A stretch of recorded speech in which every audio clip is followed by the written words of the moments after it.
Olá, pessoal! Essa é a parte final da aula sobre conjuntos numéricos fundamentais. E neste vídeo, nós vamos ver o conjunto dos números reais. Essa é a última vez que eu trago resultados da análise para o conteúdo dessas videoaulas. Então vem comigo e vamos ver o que vai rolar. Nós vamos estudar os conjuntos não enumeráveis e ver como primeiro exemplo o exemplo de Cantor, a partir do método da diagonal. O principal exemplo de conjunto não enumerável é o próprio conjunto dos números reais, e nós vamos abordar nessa sequência.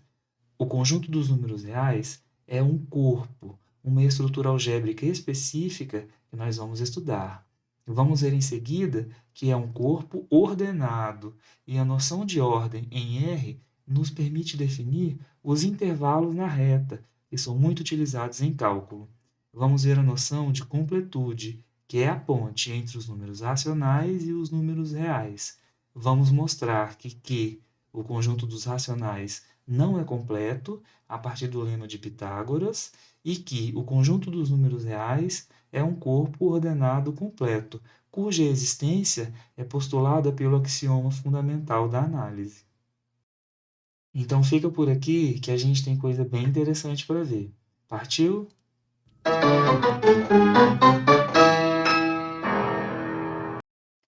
Antes de prosseguir, vamos fazer uma correção no procedimento de enumeração dos números racionais que foi feito na aula passada. Nós queremos mostrar que o conjunto dos números racionais é enumerável, ou seja, que existe uma bijeção entre os números naturais e os números racionais, de tal modo que essa bijeção nos permita fazer uma listagem ou uma enumeração dos números racionais, R1, R2, R3, R4, de tal forma que todos os números racionais estejam abrangidos, abarcados aqui nessa enumeração. Ou seja, não sobra nenhum número racional que não esteja nessa contagem ou nessa enumeração dos números racionais.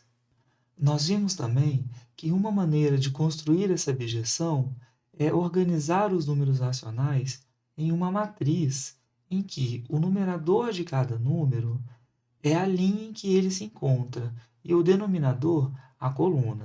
Então, conforme varia a coluna, o denominador varia 4, 5 e assim sucessivamente.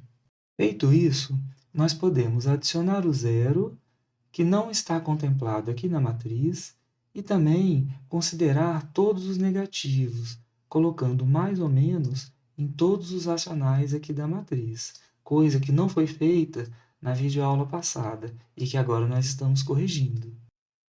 Agora sim, nós podemos construir o caminho de enumeração, como foi explicado na videoaula passada, de maneira similar ao que é feito na distribuição dos elétrons nas camadas eletrônicas, a distribuição de Pauling. Nós vimos aqui por essa curva, passando pela diagonal, de modo que todos os números racionais sejam contemplados por este caminho vermelho aqui de enumeração. Assim, nós podemos então construir uma bijeção dos números naturais para os racionais, ou seja, fazer uma enumeração dos números racionais da seguinte forma.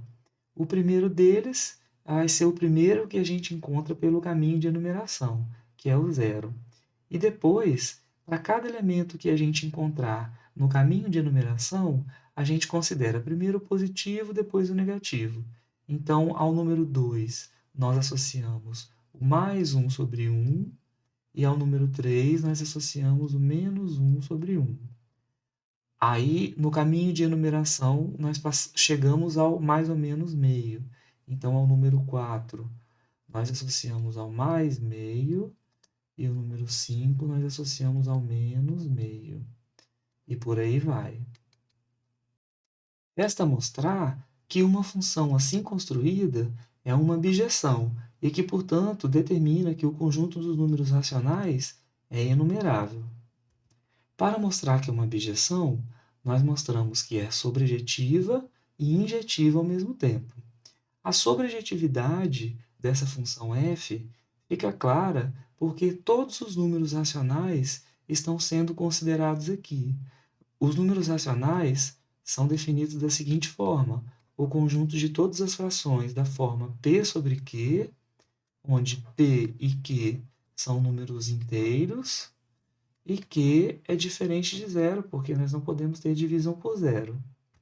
Dessa forma, dado um número qualquer, uma fração qualquer pertencente ao conjunto dos racionais, ou seja, uma fração da forma m sobre n, essa fração vai estar na linha m e na coluna n da nossa matriz aqui, seja ela positiva ou negativa.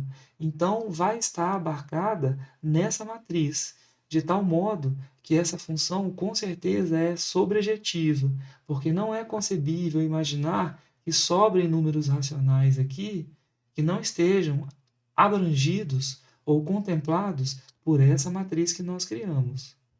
Quanto à injetividade dessa função, vale fazer uma observação.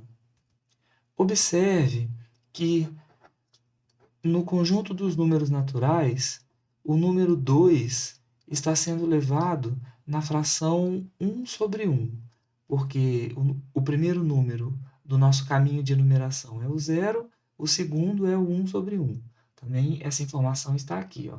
O 2 está sendo levado no 1 sobre 1. E se nós formos contar nesse caminho de enumeração, o número 10, aqui nos naturais, está sendo levado no 2 sobre 2, porque nós temos 1, 2, 3, 4, 5, 6, 7, 8, 9, 10. Então, aqui para frente, aqui, ó, 6, 7, 8, 9, 10, o número 10 estará sendo levado no mais 2 sobre 2. Ao olhar para essas duas frações aqui, 1 sobre 1 e 2 sobre 2, imediatamente, utilizando as propriedades que nós já conhecemos de simplificação, nós podemos identificá-las, de modo que 1 sobre 1 é a mesma coisa que 2 sobre 2. Então, poderia-se argumentar aqui que essa função não é injetiva, porque nós temos dois elementos do domínio, a saber, o 2 e o 10, que estão sendo levados no mesmo elemento do contradomínio, que seria o 1. Contudo, essa objeção é contornada aqui pelo fato de que o conjunto dos números racionais está definido para todos os numeradores possíveis e todos os denominadores possíveis, independente de se aplicar ou não alguma propriedade de simplificação da fração. Portanto, nesse momento em que nós estamos nos perguntando pela enumerabilidade do conjunto dos racionais, nós não podemos fazer essa identificação de frações aqui. Dessa forma, a fração 1 sobre 1 está associada ao número 2, e a fração 2 sobre 2 está associada ao número 10. E não intervém aqui o fato de que essa fração pode ser reduzida nessa daqui. Isso significa que existe uma objeção entre os naturais e os racionais, de modo que os racionais são um conjunto enumerável que pode ser escrito, portanto, explicitamente, a partir da enumeração que nós acabamos de obter. 0, 1 sobre 1, menos 1 sobre 1, mais 1 sobre 2, menos 1 sobre 2, e por aí vai. Isso finaliza, portanto, a parte dos conjuntos enumeráveis. Nós mostramos que os naturais, os inteiros e os racionais são os três conjuntos enumeráveis, portanto, possuem a mesma cardinalidade, ou seja, o tamanho do infinito de cada um desses três conjuntos é o mesmo, digamos assim, mais informalmente. Agora nós vamos estudar os conjuntos não enumeráveis, sendo que o principal exemplo é o conjunto dos números reais. Mas antes, nós vamos começar pelo exemplo de Cantor, a partir do seu método da diagonal. Vamos considerar que x seja um conjunto que tenha no mínimo dois elementos, digamos A e B, podendo ou não ter outros elementos aqui, não importa. Basta que ele tenha dois elementos distintos, A e B. A diferente de B. Vamos agora usar a notação f de n, x, para representar o conjunto de todas as funções de n para x. Nós podemos chamar, por simplicidade, esse conjunto simplesmente de S. Por que S e o que significa uma função de n para x? Uma função de n para x nada mais é do que uma sequência dos elementos de x. E por isso é que nós também denominamos esse conjunto de S, porque ele é o conjunto das sequências de elementos de x. Veja, nós temos, por exemplo, ao número 1 associa-se o elemento A em x. Ao número 2 também o A, ao número 3 o B, ao número 4 o A, ao número 5 o B e por aí vai. Nesse caso, nós temos aqui uma sequência, digamos, S1 de elementos de x, formada por A, B e por aí vai. B, A.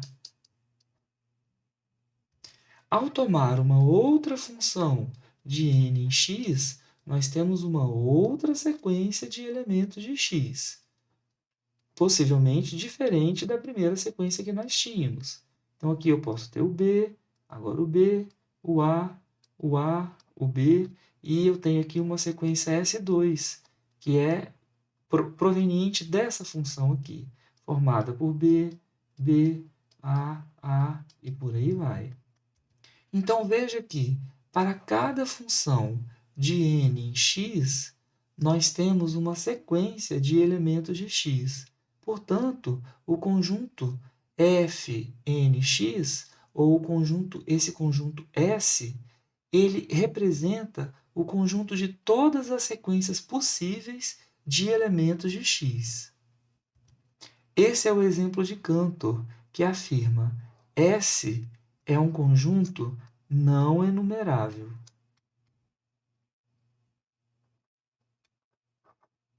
Isso significa que é impossível listar ou enumerar todas as sequências formadas por elementos de x. S1, S2, S3, S4, uma enumeração ou uma listagem de todas as sequências cujos elementos são elementos de x é algo impossível de se fazer, porque S é um conjunto não enumerável. Nós vamos mostrar agora como Cantor provou que S não é enumerável a partir do seu método da diagonal. Para isso, vamos supor, por contradição, que seja dada uma enumeração dos elementos de S, ou seja, que nós possamos listar todas as possíveis sequências cujos elementos pertencem a x. Então, tenhamos assim, uma sequência S1 formada pelo elemento x1, 1. Aqui observe que o primeiro índice indica que ele pertence à sequência 1, e o segundo índice indica que ele é o primeiro elemento dessa sequência. Nós temos o x1, porque ele pertence à primeira sequência, mas agora ele está na posição 2. x1, 3, e por aí vai. E nós temos isso para todas as outras sequências, porque isso aqui é uma pretensa enumeração das sequências possíveis de elementos de x. Então, nós temos aqui, suposta e pretensamente, todas as sequências possíveis de elementos que vieram de x. Então, no lugar de todos esses x com índices aqui, está ou A, ou B, ou algum outro elemento de x. Nós vamos agora, a partir do método da diagonal de Cantor, construir uma sequência que não é nenhuma dessas que está listada aqui, mostrando, portanto, que não é possível fazer uma enumeração dos elementos de S, e que, portanto, esse é um conjunto não enumerável. Essa sequência S pode ser construída da seguinte forma: o primeiro elemento dela tem que ser diferente do primeiro elemento do primeiro termo. O método se chama método da diagonal de Cantor porque nós vamos olhar para os elementos dessa diagonal aqui, ó. E a partir deles, nós vamos construir a sequência que é o contra-exemplo. Então, o primeiro elemento dela vai vir do primeiro elemento da primeira sequência sendo um número diferente do que está aqui. Por isso que nós exigimos que x tivesse no mínimo 2 elementos. Porque se aqui for A, aqui eu vou colocar B, se aqui for B, aqui eu vou colocar A. Ou se x tiver mais elementos, basta que o elemento que eu coloque aqui seja diferente desse x11. Então, eu vou colocar aqui um x1, que é diferente do x11. Na sequência, nós colocamos um x2, que é diferente do x22. Nós colocamos um x3, que é escolhido olhando para o x33 e pegando um que seja diferente dele, e assim sucessivamente. E com isso, nós já podemos concluir que essa sequência S não é nenhuma das sequências listadas aqui, porque digamos que alguém diga que ela é a primeira. Nós podemos dizer, olha, a primeira ela não é porque o primeiro elemento dela é diferente do primeiro elemento da primeira sequência. Ah, então ela é a segunda. A segunda também não, porque o segundo elemento dela é diferente do segundo elemento da segunda sequência. E, em geral, se alguém tentar identificar essa sequência S com alguma sequência Sn aqui dessa enumeração, por exemplo, esse Sn aqui, basta a gente argumentar dizendo o seguinte: não é igual a Sn porque o enésimo termo da sequência S é diferente desse xnn aqui, que é o enésimo termo da sequência n. Ou seja, a minha sequência S foi construída de tal forma que ela é diferente de todas as que foram enumeradas aqui. Mas isso aqui era uma possível e pretensa enumeração de todas as sequências de elementos que vêm de x. Como pode haver uma sequência que não esteja em todas as possíveis enumerações? Isso significa, portanto, que o conjunto S de todas as sequências de elementos de x é um conjunto não enumerável. Finalmente, nós passamos ao estudo do conjunto dos números reais. E a primeira coisa que a gente vai ver é que R é um corpo. Mas o que é um corpo em matemática? Um corpo é um tipo específico de estrutura algébrica. Uma estrutura algébrica é o ambiente natural em que o matemático trabalha. Por quê? Uma estrutura algébrica é um conjunto com algumas operações específicas definidas nele. Uma estrutura algébrica muito famosa é o espaço vetorial, que a gente estuda em álgebra linear. E observe que o espaço vetorial ele está sempre definido sobre um corpo, seja o corpo dos reais, seja o corpo dos complexos. Isso significa que os números escalares que estão lá nas propriedades de espaços vetoriais ou são reais ou são complexos. Portanto, eu tenho uma estrutura algébrica, que é o espaço vetorial, que depende de outra, que é um corpo. Existem outras estruturas algébricas que geralmente não são estudadas em engenharia, porque não é do interesse de um engenheiro. Mas nós temos, por exemplo, o anel, que abrange aí o anel dos polinômios, o anel dos inteiros. Nós temos uma estrutura algébrica muito importante em física, principalmente nos problemas que envolvem simetria, que é a estrutura de grupo, e várias outras que eu nem me lembro e nem convém elencar aqui.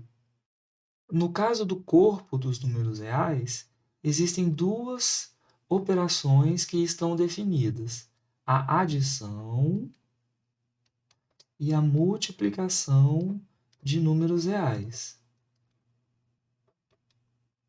A adição utiliza o símbolo já consagrado e a multiplicação também. Essas operações satisfazem as propriedades conhecidas de associatividade, comutatividade e distributividade. Agora, observe que a subtração e a divisão não são operações definidas no corpo dos números reais. E por que isso acontece? Isso acontece porque nas propriedades de adição e multiplicação já está prevista a existência de um elemento neutro e de um elemento inverso. No caso da adição, o elemento neutro é chamado de zero, e no caso da multiplicação é o 1. E no caso da adição, o elemento inverso de um número x é o número menos x, e no caso da multiplicação, o inverso de um número x diferente de zero é o número x elevado a menos 1, também denotado por 1 sobre x. Então, veja que curioso. Ao fazer a divisão de A por B, onde B é diferente de zero, na verdade, o que nós estamos fazendo é a multiplicação, que é uma operação bem definida no corpo dos reais, de A pelo inverso multiplicativo de B, que também está bem definido dentro do corpo dos reais. E, analogamente, ao tentar fazer a subtração de um número A pelo número B, o que se está fazendo é a soma do número A com o inverso aditivo do número B. Esse inverso aditivo está bem definido, e esse inverso multiplicativo também.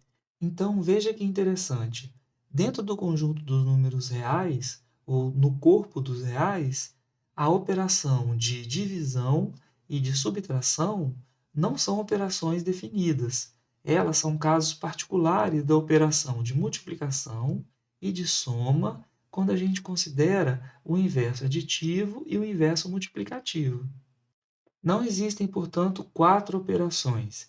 Existem 2 operações e as outras 2 decorrem das 2 que já existem a partir da noção de inverso aditivo e inverso multiplicativo.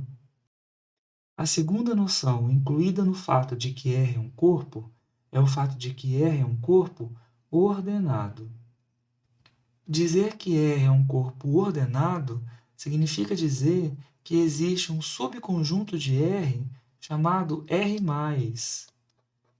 que contém todos os números reais maiores do que zero, ou os números positivos.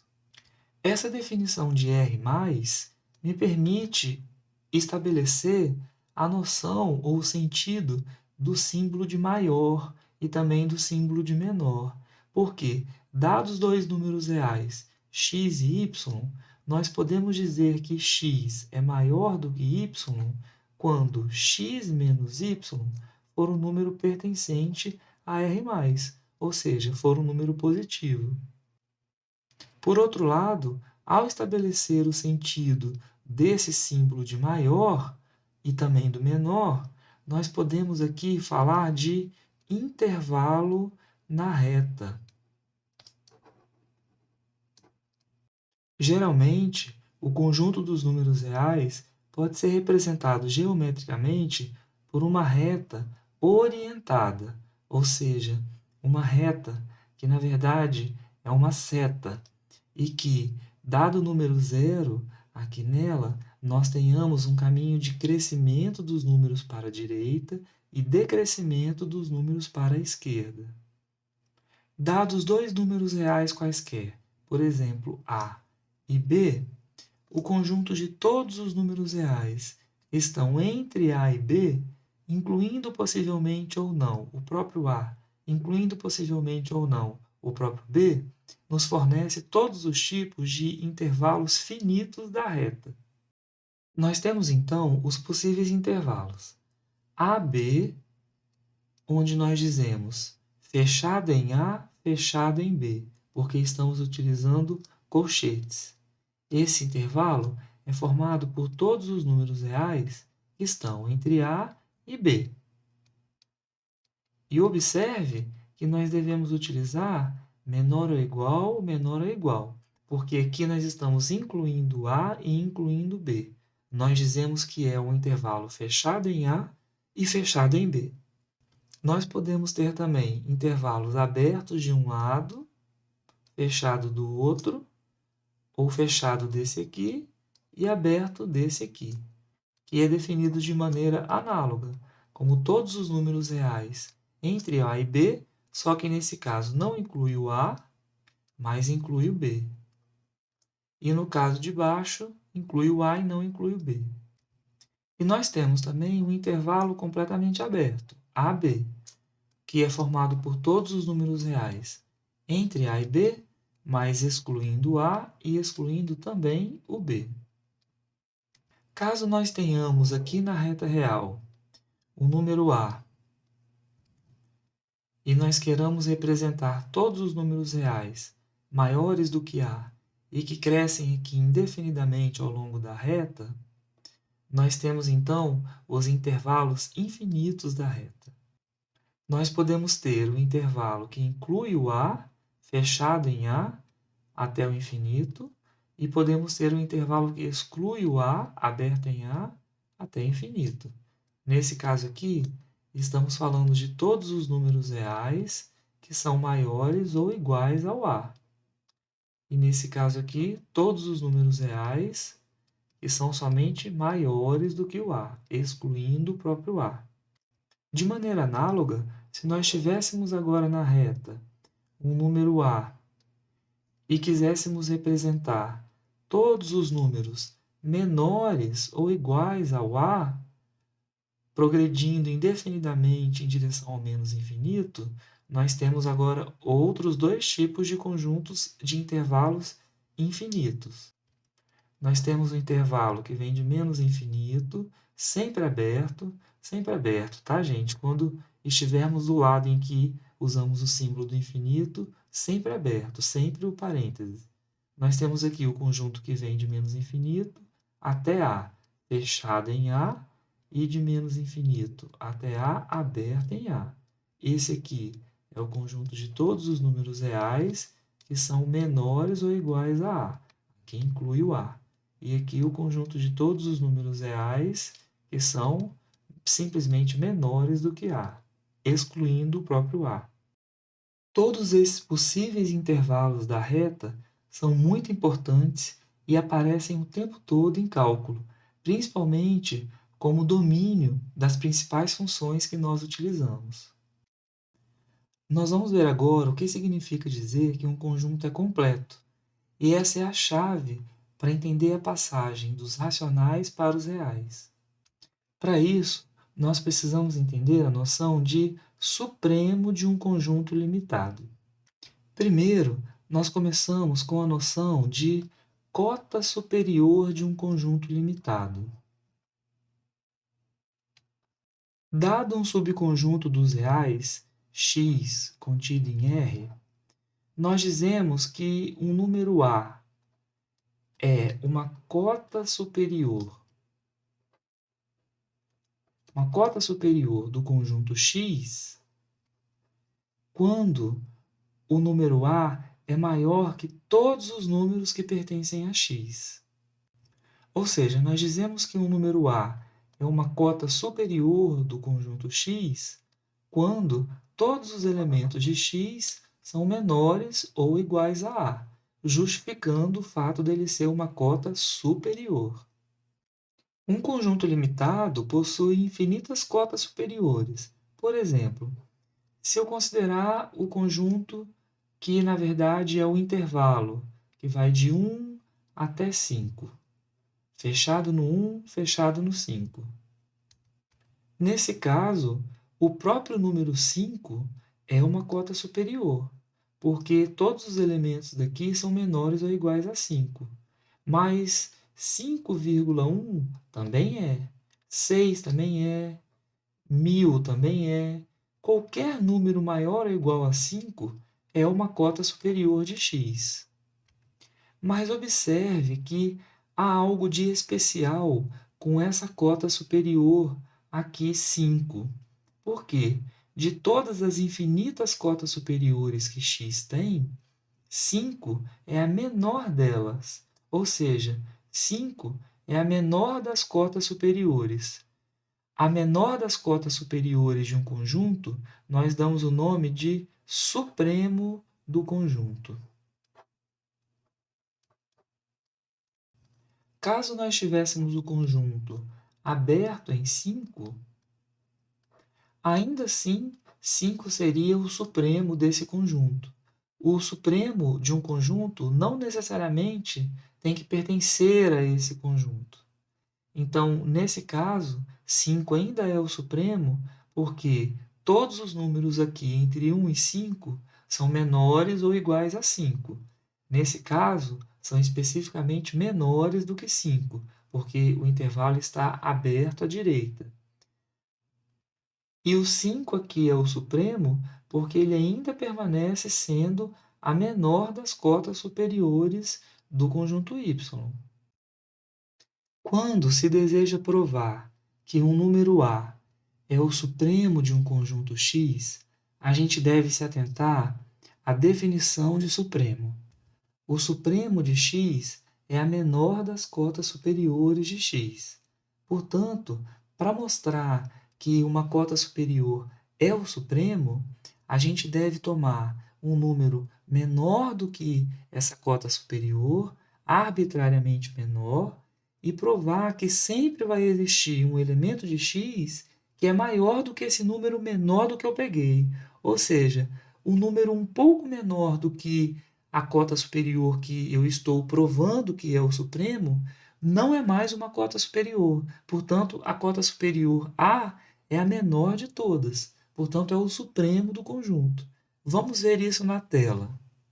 Vamos supor que nós tenhamos o conjunto X definido da seguinte forma: 1 menos 1 sobre n para n natural. Ou seja, x é composto pelos números. Para n igual a 1, 1 menos 1, 0. Para n igual a 2, 1 menos meio, meio. Para n igual a 3, 1 menos 1 terço, 2 terços. E por aí vai. 3 quartos, 4 quintos. Observe que a maneira como o x foi definido, os elementos dele são da forma 1 menos 1 sobre n, que pode ser escrito n menos 1 sobre n. Ou seja, todos os elementos aqui de x são frações menores do que 1, porque o numerador é uma unidade menor do que o denominador. Portanto, eu já posso dizer de antemão que o número 1 é uma cota superior do conjunto x. Nós vamos mostrar que não só é uma cota superior, como é a menor das cotas superiores. Portanto, 1 é o supremo desse conjunto x. Vamos supor, então, que 1 não seja a menor das cotas superiores, ou seja, que exista algum número menor do que 1 que ainda seja uma cota superior de x. Nós supomos, então, que esteja dado um número ε positivo, tal que 1 menos ε é uma cota superior de x. Por quê? Porque nós queremos mostrar que 1 é o supremo, ou seja, a menor das cotas superiores de x. Para tanto, nós vamos agir por absurdo ou por contradição. Nós vamos supor que ele não é a menor das cotas e que, portanto, existe um número positivo tal que 1 menos esse número ainda seja uma cota superior de x. E vamos mostrar que chegamos numa contradição. Ora, de fato, dado ε maior do que zero, eu posso obter um número natural n que seja maior do que 1 sobre ε. Por menor que esse ε seja, 1 sobre ε vai dar um número muito grande, mas como o conjunto dos naturais é ilimitado, eu posso pegar um natural maior do que esse número. Ao fazer isso, veja a sequência de implicações que nós temos. Eu posso trocar o ε e o n de lugar e o ε fica maior do que 1 sobre n. Em seguida, eu posso multiplicar por menos 1 dos dois lados e eu tenho que o menos ε é menor do que menos 1 sobre n. Observe que daqui para cá, uma vez que eu multipliquei por menos 1 dos dois lados, eu inverti o sinal de desigualdade. Isso é necessário. E, por último, eu posso somar uma unidade dos dois lados, sem alteração do sinal. Então, 1 menos ε é menor do que 1 menos 1 sobre n. Agora, veja bem o que nós temos aqui. Eu acabei de achar um elemento de x, porque 1 menos 1 sobre n para n natural é algum elemento de x. Eu acabei de exibir, dado esse ε, que 1 menos ele seria ainda uma cota superior, eu acabei de mostrar que existe um elemento de x que é maior do que 1 menos ε. Ou seja, 1 menos ε não é uma cota superior de x. Se fosse uma cota superior de x, todos os elementos de x seriam menores ou iguais a 1 menos ε. Eu acabei de exibir um que é maior do que 1 menos ε. Portanto, 1 menos ε não pode ser uma cota superior de x, o que mostra que o número 1 não só é uma cota superior, como é a menor das cotas superiores. Portanto, eu posso escrever que o supremo de x é igual a 1. E por que isso é importante e o que isso tem a ver com os números reais? Nós vamos mostrar agora que existem subconjuntos de números racionais cujo supremo não é um número racional, o que mostra que o conjunto dos racionais não é um conjunto completo. Porque a noção de completude de um conjunto é exatamente essa. Um conjunto é completo quando qualquer subconjunto seu limitado admite um supremo que pertença a esse conjunto maior dentro do qual ele está. No caso, se eu exibo um conjunto que é formado por números racionais, portanto é um subconjunto dos racionais, cujo supremo não é um número racional, isso mostra que o conjunto dos racionais não é completo.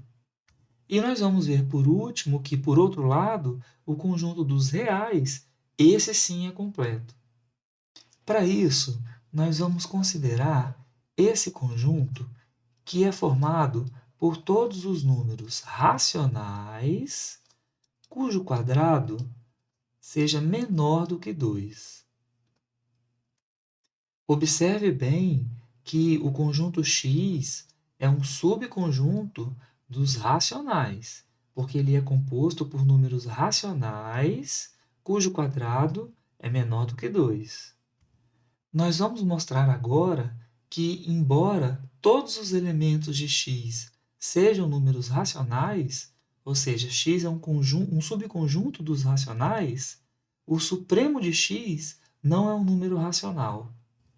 Para facilitar a notação, nós vamos denotar o supremo do conjunto X simplesmente pela letra A.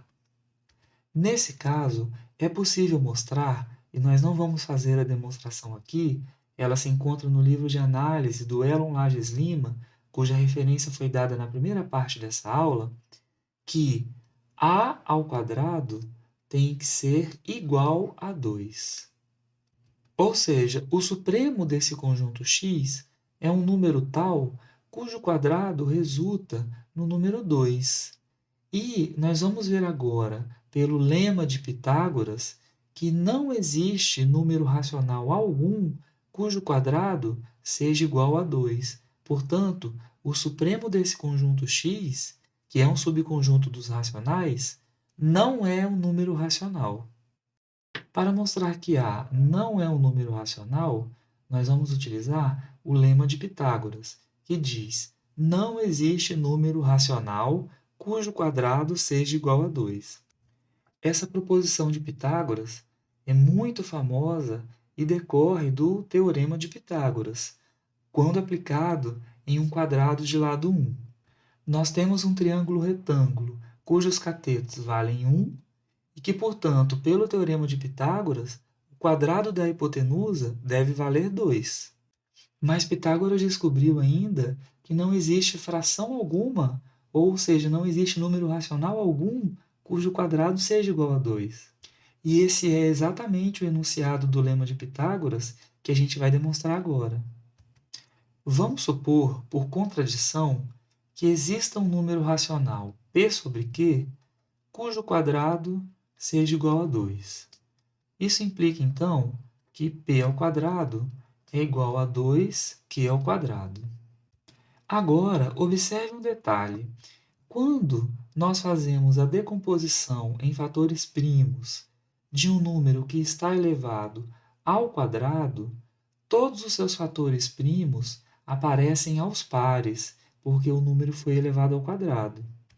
Por exemplo, se p for o número 12, ou seja, a decomposição prima de p é dada por 2 ao quadrado vezes 3, o que acontece quando a gente eleva p ao quadrado?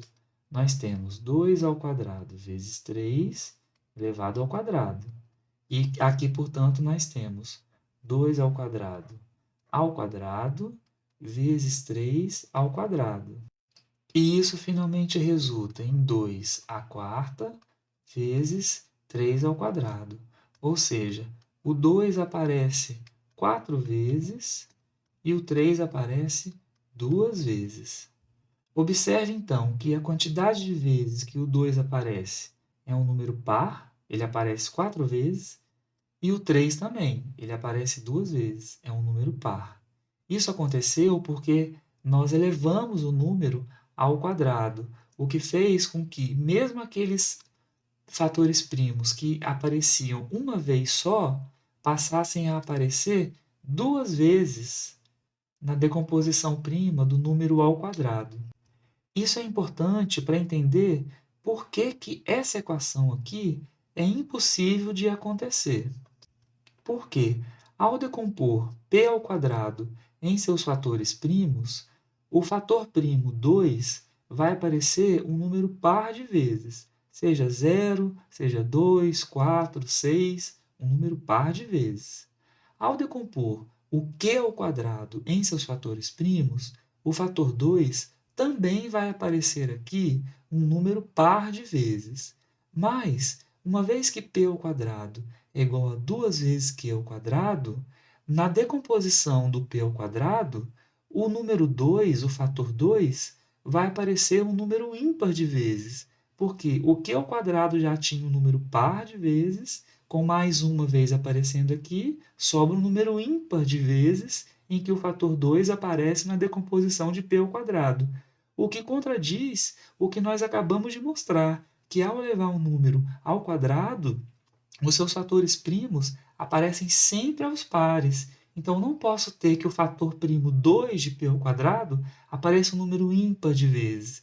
E exatamente por isso, essa equação é impossível de acontecer e não existe número racional cujo quadrado seja igual a 2. De fato, Pitágoras estava certíssimo. Portanto, nós acabamos de exibir um subconjunto dos números racionais, ou seja, um conjunto que é formado somente de números racionais, cujo supremo, que é o a, não é um número racional, porque eu devo ter que o a ao quadrado vale 2, e acabamos de ver que não existe nenhum número racional cujo quadrado vale 2. Ou seja, esse subconjunto X dos números racionais tem um supremo que não é racional. Isso mostra algo muito importante, que o conjunto dos números racionais é um conjunto não completo.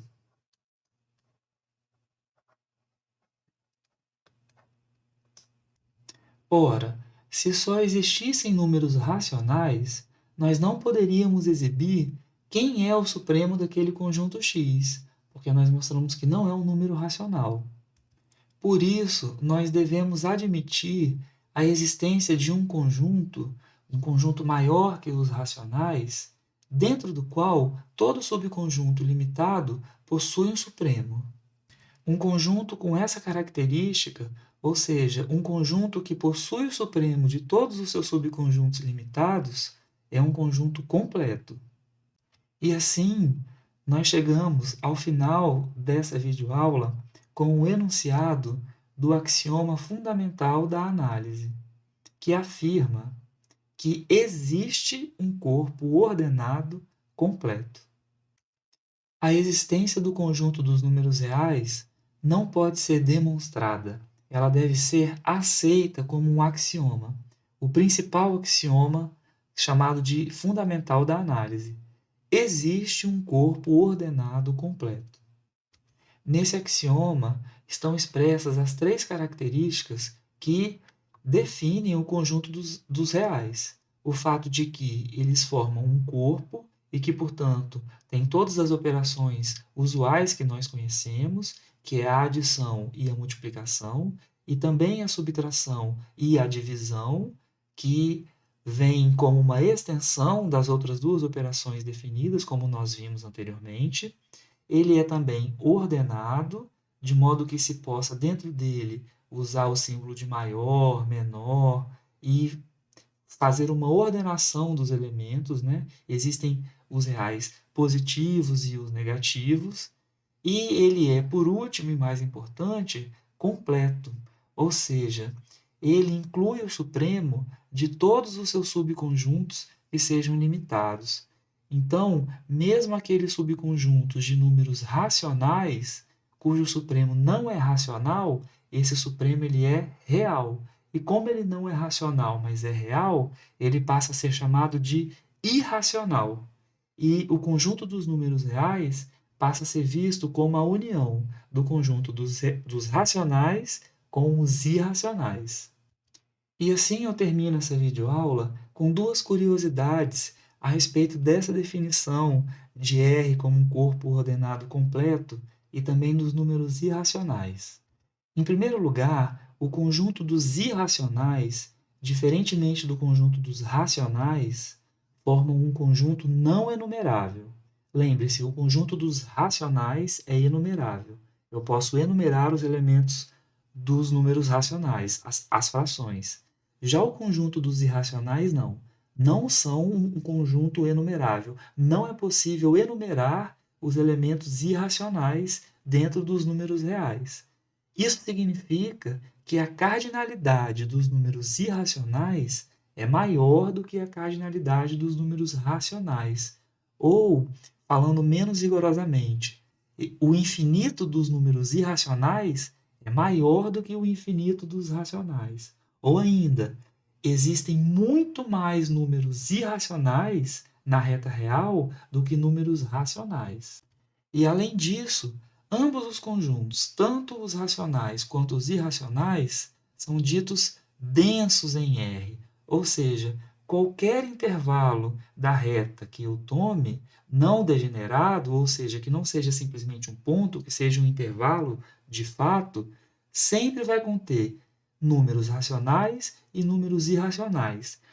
Isso significa dizer, em outras palavras, que tanto os racionais quanto os irracionais formam uma poeira densa e bem espalhada ao longo da reta real.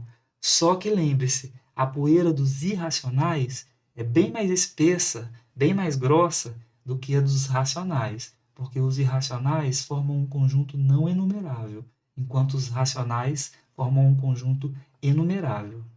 Eu espero que você tenha gostado dessa abordagem aos conjuntos numéricos fundamentais, trazendo resultados da análise. Isso não é comum em nível de pré-cálculo e nem se espera que seja assim, porque o aluno que está fazendo cálculo 1 e necessita de alguma ferramenta matemática que ficou para trás e não foi vista no ensino médio, deve correr atrás e estudar especificamente essas ferramentas de que ele necessita. Então, pode parecer à primeira vista que tudo o que eu disse aqui, com o nível de profundidade que eu disse, não seja necessário ou tão interessante a esse aluno de cálculo. Mas não é bem assim que a coisa funciona. Você pode perceber que boa parte do conteúdo estudado nos cálculos não é utilizada futuramente nas disciplinas específicas do curso. Isso acontece porque estudar cálculo, estudar matemática, estudar os teoremas, os axiomas, não serve só para ensinar a gente a fazer contas. Serve também para desenvolver, e isso é o mais importante, para desenvolver o nosso raciocínio lógico matemático. É esse raciocínio lógico matemático apurado ao longo do tempo, com todo esse sofrimento que a gente passa nos cálculos e nas outras disciplinas de matemática, que vão fortalecer a nossa base para encarar o que vem por aí no curso. Então, a partir de agora, eu vou deixar de lado essa profundidade trazida pela análise e vou começar a abordar os assuntos específicos de ensino médio que os alunos de cálculo precisam dominar como ferramentas matemáticas fundamentais para o seu desenvolvimento ao longo do curso. Então, eu agradeço demais a sua companhia até aqui e te vejo na próxima aula. Até lá!